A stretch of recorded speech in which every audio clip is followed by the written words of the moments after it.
নামাজের শেষে দুরূদ শরীফ পড়লে হবে সুন্নত, নামাজের শুরুতে দুরূদ শরীফ পড়লে হবে বিদআত। এবার আপনাদের বলতে হবে শেষেরটা সুন্নত কেন, শুরুরটা বিদআত কেন?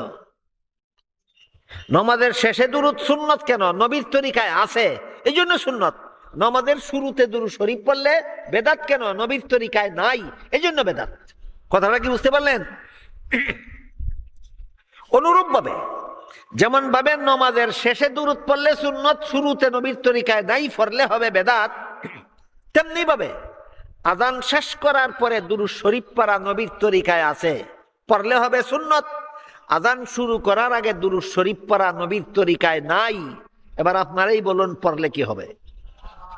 আযান শেষে দুরূদ পড়লে সুন্নত হবে কেন? আযানের আগে দুরূদ পড়লে বিদআত হবে কেন? এই একটা গুরুত্বপূর্ণ কথা বেদাতীরা মানে না। নবীর তরিকায় থাকলে সুন্নত, মন গড়া ভাবে করলে বেদাত। সবের কাজই নবীর তরিকায় থাকলে সুন্নত, মন গড়া ভাবে করলে